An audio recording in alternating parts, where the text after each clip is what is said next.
আপনি কি জানেন কোরআন নিয়ে কোন ফেরেশতা পৃথিবীতে এসেছিল? জানেন ফেরেশতার নাম কি বলেন তো? জিবরিল আলাইহিস সালাম। একটু খেয়াল করে শুনেন, কান দুটো খরগোশের কানের মতো খাড়া করে আমার দিকে তাকান। সাইয়েদনা জিবরিল কোরআন নিয়ে এসেছেন, ফলে উনি হয়েছেন শ্রেষ্ঠ ফেরেশতা। বিশ্ব নবীর উপর কোরআন নাজিল হয়েছে, তাই তিনি হয়েছেন শ্রেষ্ঠ নবী। রমাদানে কোরআন নাজিল হয়েছে, তাই রমাদান হয়েছে শ্রেষ্ঠ মাস। কদরের রাতে কোরআন নাজিল হয়েছে, তাই কদর হয়েছে শ্রেষ্ঠ রাত। আমরাও যদি কোরআনের সাথে সম্পর্ক বাড়াই, আমাদের মর্যাদাও এরকম, আমাদেরকেও শ্রেষ্ঠ মানুষ বানায় দিবে কে? এজন্য কোরআনের সাথে সম্পর্ক বাড়াইতে রাজি আছেন তো? যারাই কোরআনের সাথে সম্পর্ক বাড়ায়, এদের মর্যাদা বাড়ায় দেয় কে? দেখবেন আমাদের হাফেজে কোরআন, তারা ইন্টারন্যাশনাল কোরআন কম্পিটিশনে যে গোটা বিশ্বকে পেছনে ফেলে প্রথম পুরস্কার নিয়ে আসে। এত ছোট ছোট বাচ্চা, ও সমাজ বোঝে না, রাজনীতি বোঝে না, টাকা পয়সা বোঝে না, কিচ্ছু বোঝে না, কিন্তু গোটা বিশ্বে ওকে সম্মানের চেয়ারে আসীন করেছে কে? এই কোরআনের সাথে লাগলে আল্লাহ তাআলা সম্মান বাড়িয়ে দেয়। আমার প্রিয় ভাইয়েরা, আসুন আমরা আলোচনার শুরুতেই শপথ নেই যে আসন্ন রমাদানে আমরা কোরআনের সাথে নিজেদের সম্পর্ককে মজবুত করব ইনশাআল্লাহ। সবাই বলুন ইনশাআল্লাহ। শাবান মাস আসলে, রজব মাস আসলে সাহাবারা কি করতেন আসুন আমরা দেখি কিভাবে তারা রমাদানকে ওয়েলকাম জানাতেন। রজব শাবান আসলেই ওনারা রমাদান পর্যন্ত পৌঁছার আকুতি, আগ্রহ আর ফরিয়াদ আল্লাহর কাছে জানাতেন আর বলতেন, ইয়া আল্লাহ, রমজান পর্যন্ত আমাদের হায়াত বাড়িয়ে দাও। আল্লাহুম্মা বাল্লিগনা রমাদান, আল্লাহ তুমি রমজান পর্যন্ত আমাদের পৌঁছে দাও। আল্লাহুম্মা বারিক লানা ফি রজব ওয়া শাবান ওয়া বাল্লিগনা রমাদান, আল্লাহ রজব শাবানে বরকত দাও, আল্লাহ রমজান পর্যন্ত তুমি আমাদেরকে পৌঁছে দাও। আওয়াজ করে পড়ে না আমিন। আমার প্রিয় চাঁপাইনবাবগঞ্জের ভাইরা, গত বছর অনেকের সাথে আমরা একসাথে রমাদান কাটিয়েছি, তাদের অনেকে দুনিয়াতে এখন বেঁচে নাই, এরকম আছে না নাই? এই যে আরো 7 দিন বাকি রমাদান আসতে, এই 7 দিন পর্যন্ত আমরা রমাদান পাবো, কোনো গ্যারান্টি আছে? আচ্ছা, এই বছর যদি খুশনসিব হয় আমাদের, আমরা যদি পাই, আগামী বছরও যে রমাদান আমরা পাবো, কোনো গ্যারান্টি আছে? তাহলে আসুন আমরা ভেবে নেই, হতে পারে this Ramadan could be the last and final Ramadan in our life. হতে পারে এই রমাদানই হতে পারে আমার জীবনের শেষ রমাদান। ঠিক কিনা বলেন?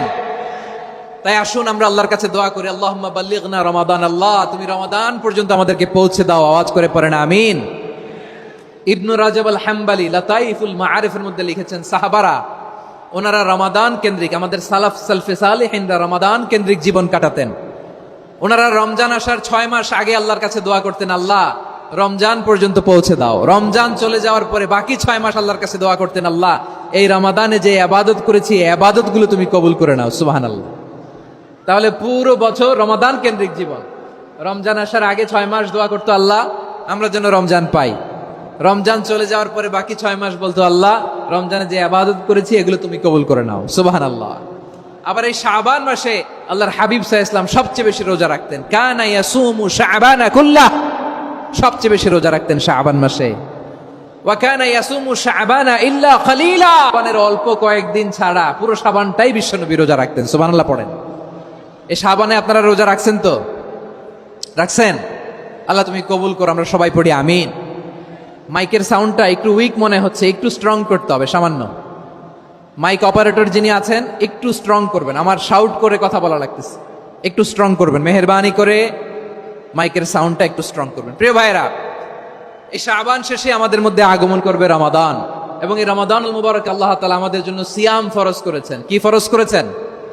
তিনি সূরাতুল বাকারার 183 নম্বর আয়াতে ইরশাদ করছেন, রাব্বুল আলামিন বলেন, ইয়া আইয়ুহাল্লাযীনা আমানু কুতিবা আলাইকুমুস সিয়ামু কামা কুতিবা আলাল্লাযীনা মিন ক্বাবলিকুম লাআল্লাকুম তাত্তাকুন। আল্লাহ বলেন, ও বিশ্বাসীরা শোনো শোনো, তোমাদের জন্য সিয়ামকে ফরজ করা হয়েছে, ঠিক যেমন ভাবে তোমাদের পূর্ববর্তী উম্মতদের উপরও সিয়ামকে ফরজ করা হয়েছিল, লাআল্লাকুম তাত্তাকুন, যাতে করে তোমরা সবাই মুত্তাকি হতে পারো। সুবহানাল্লাহ বলেন, যাতে করে তোমরা আল্লাহ সচেতন হতে পারো। তাহলে সিয়ামকে, এই সামনে যে রমাদান আসতেছে আমার প্রিয় ভাইয়েরা, এই পুরো রমাদান ব্যাপী সিয়াম সাধন করা, সিয়াম পালন করাকে আমাদের জন্য ফরজ করে দিয়েছে কে? রমাদানের রোজা রাখার নফল নাকি? রমাদানে সিয়াম পালন করা কি নফল? সুন্নাত। তাহলে কি ফরজ। আওয়াজ করে বলেন, রমাদানের রোজা রাখা কি ফরজ? এটা শুধু আমাদের উপরই ফরজ না, আমাদের আগে যত জাতিগোষ্ঠী এই পৃথিবীতে এসছে সবার উপরে সিয়াম পালনকে ফরজ করেছে কে? সবার উপরে আল্লাহ তাআলা সিয়াম পালনকে ফরজ করেছিলেন। তবে ধরনটা ভিন্ন ছিল, এক এক জাতিগোষ্ঠীর জন্য এক এক ধরনের ছিল। আমাদের জন্য সিয়াম ফরজ টানা 1 মাস 30 দিন বা 29 দিন। কোন কোন উম্মতের উপর 30 দিন না, মাত্র 3টা রোজা ফরজ ছিল। কয়টা? আওয়াজ করে বলেন। আপনাদের কি মনোযোগ আছে না গেছে? মনোযোগ আছে? তাকবীর পড়েন তো, লিল্লাহে তাকবীর। আমাদের 1 মাস সিয়াম ফরজ। পূর্ববর্তী অনেক উম্মতের উপর 1 মাস ছিল না, 3টা ফরজ ছিল। কয়টা? প্রতি মাসের 13, 14, 15 ফরজ ছিল তাদের জন্য। কারো জন্য শুধু একটা, আশুরার রোজা। কোন কোন উম্মতের জন্য 10টা। কোন কোন উম্মতের জন্য রোজা ফরজ ছিল মৌনতার রোজা, আরবিতে বলে সৌমুল ইনসাত, মানে সারাদিন খেতে পারবে, পান করতে পারবে, স্ত্রীর সাথে মেলামেশা করতে পারবে, কিন্তু কথা বলতে পারবে না। কথা বললেই তাদের রোজা ভেঙে যেত। পড়েন সুবহানাল্লাহ। কি অদ্ভুত ব্যাপার, মৌন সম্মতির রোজা। যেমনটি সাইয়্যিদাতুনা মারিয়াম আলাইহিস সালাম বলেছেন, ইন্নী নাযারতু লির-রাহমানি সাওমা ফালান উকাল্লিমাল ইয়াওমা ইনসিয়া। তিনি বলেছেন, আজকে আমি রহমানের জন্য, মানে আল্লাহর জন্য রোজা মানত করেছি, আজকে আমি কারোর সাথে কথা বলতে পারবো না। তো রোজা রাখলে কথা বলতে পারবে না কেন? কারণ ওই শরীয়তে রোজার বিধান ছিল সকাল থেকে সন্ধ্যা খেতে পারবেন, পান করতে পারবেন, কিন্তু কথা বলতে পারবেন না। কথা বললেই রোজা ভেঙে যেত। সুবহানাল্লাহ বলেন। তাহলে সব জাতিগোষ্ঠীর উপরে রোজা ফরজ ছিল, কিন্তু ধরনটা ভিন্ন ছিল। মজার ব্যাপার হচ্ছে, আপনি বর্তমানেও বিভিন্ন ধর্মের দিকে তাকান, বৌদ্ধ ধর্ম, হিন্দু ধর্ম, খ্রিস্ট ধর্ম, তাদের মধ্যেও রোজা আছে। ইংরেজরা, খ্রিস্টানরা এটাকে বলে ফাস্টিং। কি বলে? ফাস্টিং। আমাদের হিন্দু ভাইয়েরা বলে উপবাস। তারা কি বলে? উপবাস। আবার এখন আন্দোলনেরও একটা মাধ্যম হয়েছে এটা, না খেয়ে থাকা। এটারে বলে অনশন। এটারে কি বলে? অনশন ধর্মঘট। মানে আমাদের দাবি না মানলে আমরা খাবো না, রোজা রাখলাম। আছে না নাই? তারপরে আধুনিক বিজ্ঞান এটার একটা নাম দিয়েছে না খেয়ে থাকাকে, অটোফিজি। কি বলে? অটোফিজি। জাপানের এক চিকিৎসা বিজ্ঞানী এই অটোফিজির উপর গবেষণা করে সে নোবেল পেয়েছে। সুবহানাল্লাহ পড়বেন না? এজন্য আল্লাহ তাআলা আমাদের জন্য গোটা রমাদানে এই সিয়ামকে ফরজ করে দিয়েছেন। আওয়াজ করে বলেন আল্লাহু আকবার।